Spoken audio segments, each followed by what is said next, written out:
Hello and welcome to Art Show. I'm Craig Stover, and today I have with me Jed Morfit. Hey, Jed, how are you today? I'm good, thank you.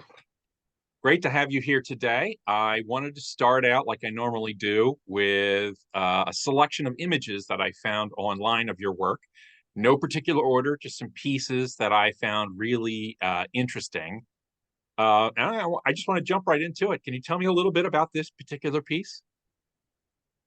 Yeah, this piece was oh, it's funny, I haven't looked at this piece in a minute.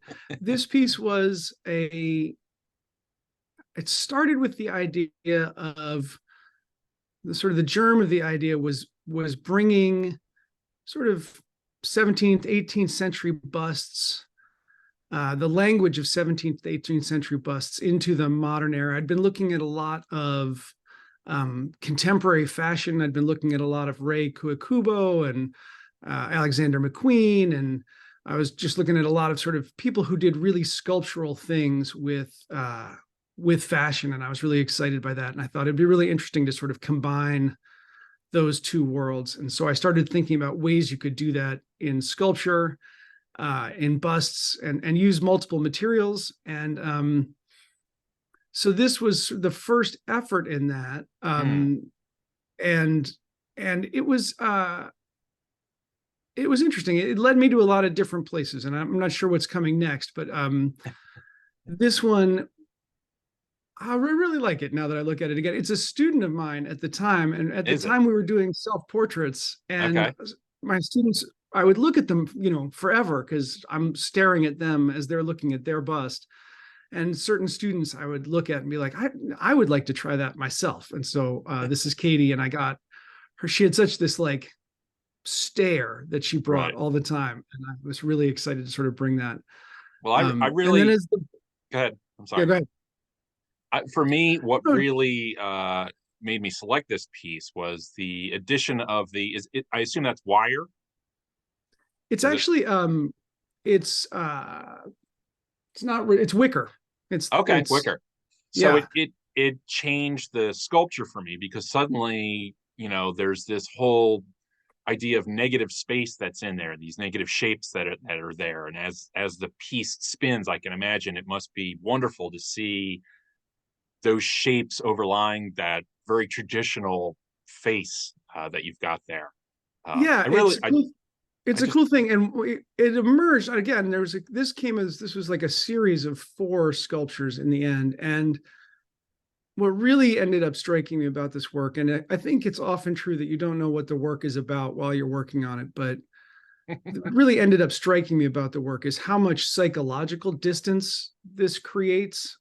Certainly her glare is kind of a part of that, but she's also sort of in this cage, and it's not totally clear if she's being caged or if she's sort of developed this cage for her, put it on herself. And that became true of this whole series, I thought, in a I way that never thought was, of it as a fashion element. I really quite. I mean, obviously on this piece, I yeah. thought of it as fashion, but it's kind of different. So for me, this particular piece, I chose this. This piece is a stunner for me, Oh, and I thank you. love that sort of Velasquez, those collars. But Yeah. you've done something different here. Yeah. Yeah. This is an interesting one. So this was a commission actually. And this was another student of mine, who had this great face. And, um, and it kind of came together in this interesting way. At this moment, I was sort of drifting towards wanting to fool around more with the digital fabrication tools that were becoming available. And so, and trying to find a way to integrate those into my own work in a way that felt authentic. And so I designed this piece. I think I scanned her actually, using photogrammetry, Okay. technology. And so I made a scan of her, and then I created the armature for the piece based on that scan, and sort of designed this whole thing in 3D.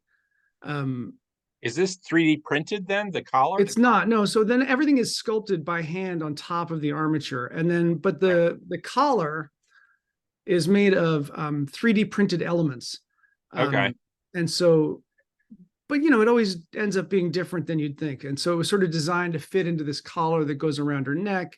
But then you can see that there's little bits and pieces that bend in there. So each piece was hand cut because it had to go exactly around her face, and each piece is bent a little bit to fill in some of that space in between.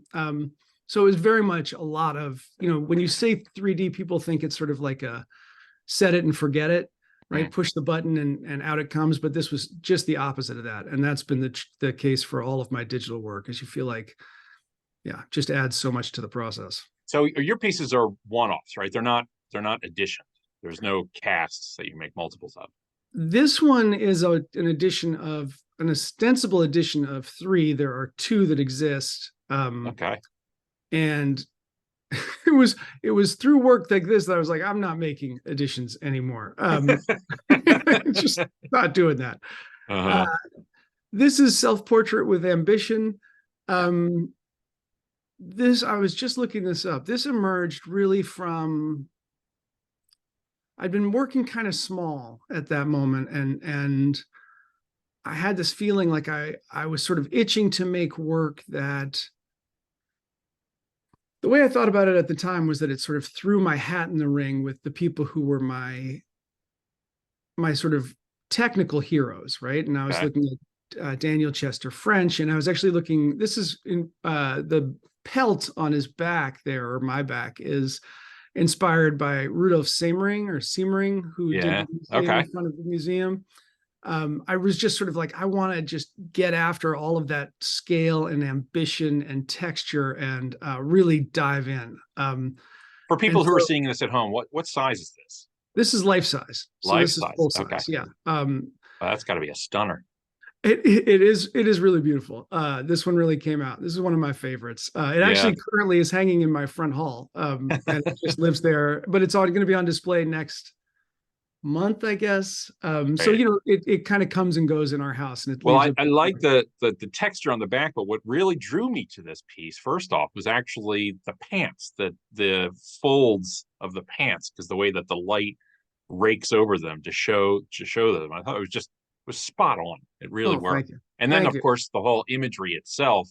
I mean, that's really what captured me first, was Right, the right. idea of this sort of warrior guardian who's on the hunt, but he's also wearing flip flops at the same time. I love that little bit of humor that's in there. It's a stunning piece. Thank you Um, very speak, much. Speaking of stunning pieces, this is the last one I selected. Okay. What's the story behind this? Well, so I made the self-portrait with Ambition, and he's sort of pointing to the right, and I thought he should have somebody. I sort of was conceiving these as larger pieces that would get sort of scattered around and interact with each other. That had been the way I'd been working on a smaller scale, and so I thought I Okay. would bring that to the larger scale. And so I thought about it for a long time, because he's got kind of an aggressive, he's pointing with his arrow. He's sort of headed towards something. And so I needed a figure that could hold its own, right? That felt strong enough to hold its own. And again, was sort of still inspired by that idea of ambition. And so this took me to a place where the other sort of love that I have for the technique is like late Gothic, sort of altarpieces, that kind of like visually overwhelming, hand carved, layer upon layer of form. And so that was kind of, I had been looking at a lot of that. But it came later, actually. As I recall, I found the picture of her. She's a fencer. And I found the picture of her, and she just had the right face. She sort of looked like totally composed and ready to face what was coming next. But I didn't want her legs. Uh-huh. Her legs felt wrong, and so I made the top half of this piece sort of down to the pelvis before I knew what I was going to do with the legs, which was an interesting moment for me. And then cast her, and then built the dress around her, basically. And so in the end, she's about 7 feet tall. She's big. And this piece there's a couple of interesting things about this. This is the piece that helped me discover Adderall, which was so important to my life later. Okay. It took forever to make this piece. Yeah. And second, there's some fun, there's all these birds in there that are squabbling and Yeah. fighting and eating, and there's a rat in the nest. And then while I was making this piece, we stayed at my parents' house, And in the middle of the night, a fisher cat came and killed all their chickens. And somehow that got integrated into the piece as well. So there's the Awesome. fisher cat at the bottom. Great story. I love sculpture that I can't memorize, that I need to keep going back and seeing because I know that there's more in there that I'm not seeing. So Yeah. this is definitely a piece that I need to see in real life. I mean, I'm sure the photograph it's nice, but it doesn't do the work No, it really justice. doesn't. It really doesn't do it justice. So I'm curious, does your work often does one piece seed another? Almost always. I'm always thinking in um, series. Yeah, And yeah, absolutely. I think, there's sort of there's no other way for it to go yeah. forward. And then there's a moment, I guess, where you think, all right, I've done,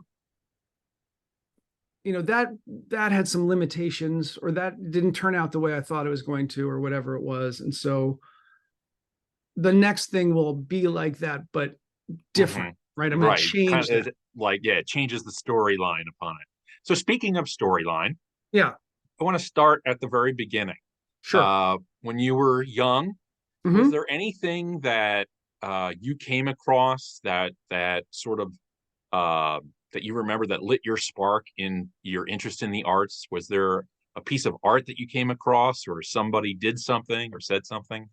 I was always a kid who could draw and loved to draw. And I was fortunate in that my mother's an artist and or a designer and was always interested. So we were always going to museums and always seeing stuff. What And kind of an we did a artist lot was of your mother? traveling. And so it's funny. I don't think my interests have changed that much since I was 12. Right? Like I Okay. still like sculpture that is sort of narrative, that is mysterious, right? That there's some kind of, we would go places like we'd go to Thailand and you'd see all of the temples and all the carvings, and you wouldn't know the story, but you could kind of intuit that there was a story, right? The same way that if you look at a cathedral, you may not know everybody who's on it, or you can't read the cathedral the way that people used to be able to read it, but you can intuit that there's a deep narrative in there, right? It's not just something that happened, it's something that's composed and has this whole intentional world behind it. And I don't know, for whatever reason, I prefer that moment where I don't know a lot about it. I like to come at it and think there's something going on here, and I don't need to go any further to sort of feel the mystery of it and sort of Yeah. just appreciate what that is. And so that has been, I think, for me, something I try and replicate over and over is sort of there is a story here, and it's hidden even to myself. Hmm. What kind of artist was your mother? She is an interior designer. Okay. So take me forward a little bit. At what point in your life did you decide, I'm going to be an artist? Or was it Uh, always kind of a, We were just talking about that the other day. We're talking about those moments in your life where you have a branch, right? A fork in the road, and what would have happened if you'd gone the other way? And so when I was in high school, I was clearly an artist. I made big, large scale sculptures. I did all kinds of things that now that I'm a teacher, I think was pretty unusual. For someone to make large scale sculpture in high school is, a weird thing. But I had this idea in my head that real artists didn't go to art school, and I don't know where I got that idea. I don't know, nobody told me okay. that. But so when I was looking at schools, I was like, I'm not going to art school. And so I went to school. I went to Connecticut College, and I got a degree in religion. And I was just not to serve in a religious function, but just as sort of more of a sociological study. um, and it took me a long time to kind of find my way back from there. After I graduated from college, I worked in the arts for a long time. I was a fabricator and a commercial illustrator, and I, was a printmaker for a company, and I did all kinds of things. Um, but I didn't think of myself as an artist in the art world for a long time until Hmm. maybe I went into grad school. Even Okay. honestly, when I went to grad school, I thought I'd be a teacher. I really wasn't thinking about myself as What'd you like, go to grad school for? I went to RISD for sculpture, but I didn't go until, I don't know, 6 or 7 years after graduating from college. And I continued to make sculpture, but I didn't have I just wasn't part of the art scene in San Francisco where we were living. I didn't think of myself in those Huh. terms. Do you Yeah, find that your education, your undergrad work in religion, does that at all affect your work? Do you see it peeking through at all, I or used is it to. I separate? used to make work that was much more spiritually located, right? Sort of thinking about those big questions and wanting to sort of address them. And I think I've gotten further and further from that over the years. And now I sort of feel like my work is more just more directly personal and autobiographical. The work I'm Hmm. working on now feels like it's as close as I can get to sort of just trying to say something about my own life. But when I started, absolutely, I thought I want to talk about universal spiritual Hmm. truths, not in a spiritual like Christian or Buddhist or any of those senses, just sort of in something that was like speaking to a larger aspect of the human condition. Do you find that that still happens now? You just don't. It's automatic. Sometimes artists do that, where they have the process so for so many years that Yeah. it just happens anymore. It's like style, I think. Yeah. I don't know. That's an interesting question. Um, I think the motivation has like the sort of initial idea has changed. I used to have like a real perspective on something and I would say, all right, I want to talk about this. And I would sort of, make a sculpture that I felt represented that idea. Self-portrait with ambition would be one of those where you're sort Mm. of saying, I want to accomplish this thing. And I think as I've gotten older, I've sort of gotten less concerned with that direct Mm. translation, and you sort of trust the process more to Yeah, say, I'm just going to make something that feels authentic in the moment and believe that it will resonate once it's resolved. I hear that same process by a lot of artists as they, get up in years, how their process changes. And Yeah. I'm curious actually about your process. So I want to know about how your creativity works. So say you're going to make a new work of art. How much of the work is a planning process and how much of it is, say, on the spot changes? Yeah. Um, Again, since I came from after graduating from college, I worked in commercial arts for a Okay. long time. And that was always sort of my orientation, was to sort of have an idea and then try to represent the idea as closely as possible. Okay. And graduate school changed that for me, right? I had a great professor who told me, um, you have to leave a seat at the table. You have to sort of keep something hidden from yourself. And and so and that was a revelation for me to sort of be like, I'm going to make something and not understand Mhm. how it's going to get resolved. And Is that like your subconscious sort of yeah, allowing it to peek through? you sort of have to like make a thing or Mhm. get started on a thing before you know the whole solution. Because I just heard from a friend, Taylor Baldwin, said, what was the quote he gave me? Process is what saves us from the poverty of our intentions. It's a Brecht quote. Wow, that's a mouthful. I Yeah. know. But I think it's true, right? Is that Yeah. if you just make what you think you want, Right. you end up with exactly what your initial idea was, and it didn't evolve, it didn't get richer, it didn't sort of develop those patina ideas that sit on top and get more interesting. So I've come to trust that a lot more. I don't generally do any sketches. I generally start with an idea and then I will let it evolve very quickly. Actually, Where did that's he? not entirely true. Right now, I'm working on a sculpture that's pretty big. It's Okay. pretty complicated, and I'm sticking pretty closely to the script What? because Where do your that's ideas come from? Like, what sparks it? Like, as an example, I have some artist friends that they say, "Well, I get my ideas by taking a walk through nature," mm, and other people will say, "Well, no, I read literature for whatever kind of a thing." Do you have a go-to that gets you moving? mm. I feel like that's where I'm very fortunate. I feel like I feel like they are always there, right? Mm, Like you can just tap into them and, just like I need an idea. I don't even need an idea. They're just sort of always sort of pressing on you in always some there, ways. They're right? always there, and you just Okay, sort of choose the ones that feel relevant at the moment. Yeah, I don't know. That part feels like ideas aren't a struggle, and I know the sort of feeling like something's worth pursuing is harder for some people than others. right. That part is easy for me. So then let's talk about your materials. So Okay. first off, you had mentioned that you had students that are there. Hmm. So are you creating their face? Do you use photographic source materials at all? Oh, Or for those I did. For those I okay, used for those I used photographic sources. One of them I had like a 3D scan of their face so I could even like scan and turn it and move it around and see them when they weren't there. Um it really depends. Right now I'm working with outsources. I found that when I got very close to the source, and I really made those portraits as realistic as I could make them, or as sort of representational as I could make them, that became an issue and led the following work.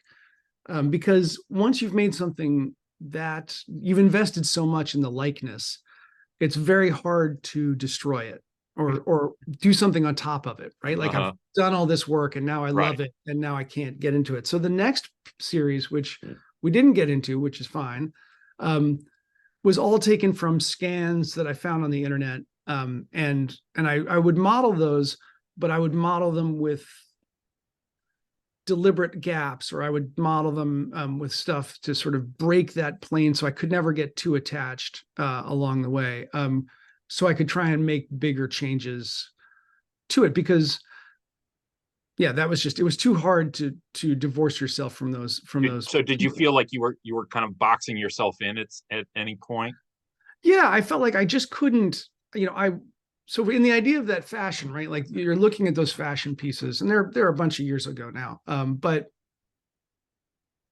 why make a sculpture of a thing? Like you could take that so much further, was my thought at the end of that Hmm. process, right? Like I've got people wearing fashion, but that fashion's better at that than sculpture. So why not do something in sculpture that could, where the fashion could in like interact with the body? And so some of the work that happens later, the stuff like the collar that you saw in that Hmm. one piece, maybe that extends and changes the shape of the face. Maybe the face gets cut away. Maybe it's covered in something else, so that that it becomes a more purely sculptural object than simply a representation of somebody wearing something tricky. Hmm. Which I liked, but felt really limited to me. Like I'm sort of in this very small box, and I need more room.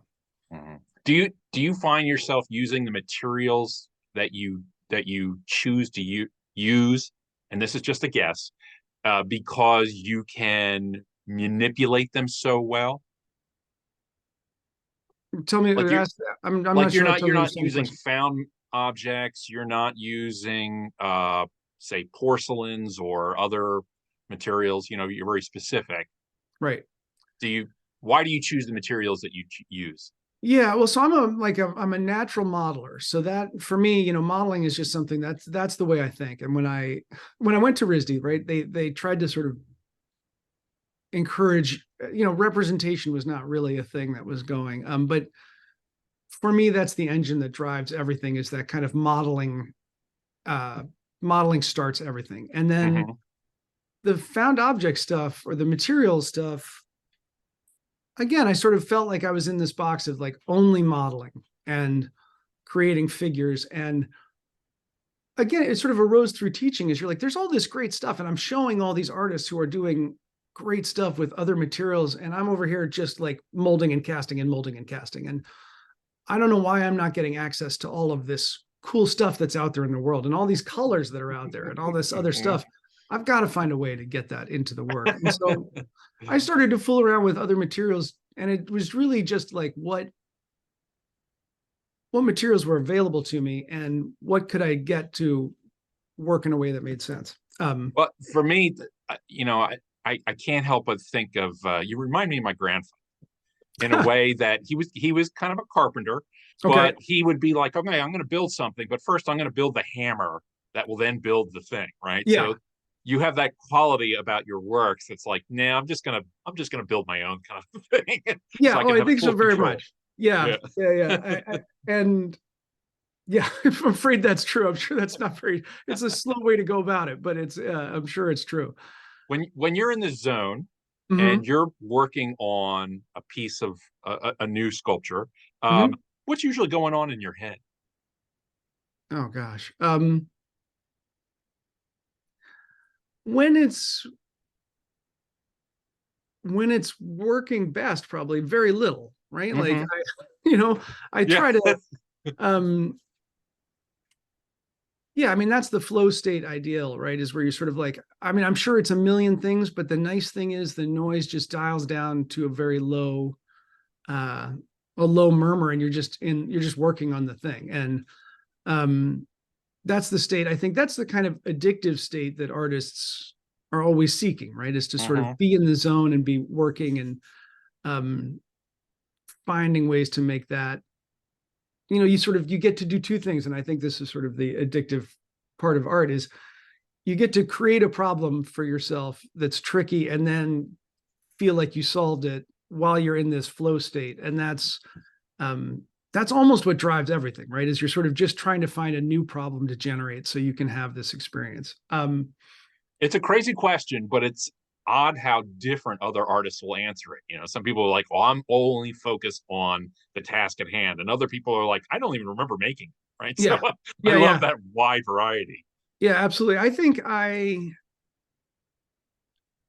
yeah. So I have there are certain things, right? Like that, like when it's going well, I don't think too much about it. And I have other rules, like I don't make any creative decisions after 9 p.m., because that's a moment where, That's awesome.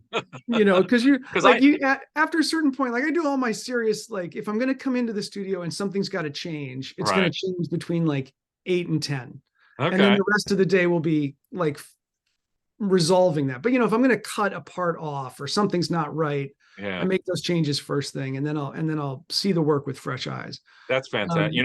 Um, I'm the opposite. I think anything before 9 is nothing. So I'm a right. late night kind of a guy. How often are Absolutely. I you? found that I would like make big changes at 9 p.m. and then I would come back to the studio in the morning and be like, oh, I'm not sure there was anything wrong with that. Like I just, Yeah, right. I You're think just that was the tired or 9 p.m. something. demons talking to me. Something took over. Yeah, Um, exactly. so I'm curious. Do you have a studio in your home, or is it out? Is it separate? It is both. It is my Okay. garage. All right. Um, Nice. so it is probably 10 steps from my house, but it's an important 10 steps. All right. Well, like most painters, I'm always jealous when I talk to sculptors because most painters would love to do sculpting, but we just don't have the room for it. So Right, right. I don't know how you do it. I'm always wondering about that. So I've got time for just one last question. Sure, Question I ask all artists. Simple question. sure. What does making art do for you? Oh, that's not a simple question at all. Um, I struggle with that a lot, is why are we doing this? Because it's hard to justify in a lot of ways, right? There are always things you could do that would, I mean, just the laundry and the groceries and everything else. There's always things you could do that would be um, arguably a better use of your time. And so you have to really think about what does it do for you that is valuable enough to take up such a big chunk of your time. And I have better answers for that on some days than others, but I think I've come to really, with the wisdom of some friends who've helped me along the way, I think this is how I'm wired, right? I have to see the world through my hands. Hmm. And so, I could do more groceries and I can do more laundry, but you get this limited time in your life. And the way I think about the world is through my hands. And so it's just sort of non-negotiable. I'm always going to be doing this work. That's the best statement. Non-negotiable. I like Yeah. that. That's perfect. That's what I've come to over the years. So you're like, I Right. just have to give it up and say, this is what I'm doing, This is it. Right. Well, Jed, I Success, can't I thank know. you enough for coming by and talking to me today. I really Oh, appreciate it. I love the insights and especially when artists tell me something and it changes my understanding of their work. yeah, yeah. So thank you very much for coming by today. And I Oh, also it's a want to great thank pleasure. everybody else who tuned in to watch today. We really appreciate it. Of course, we love it when you like, share, and of course, subscribing helps push our show forward. If you have any questions for Jed, you can always put them in the comment section, and if I can't answer them, I'll pass them along.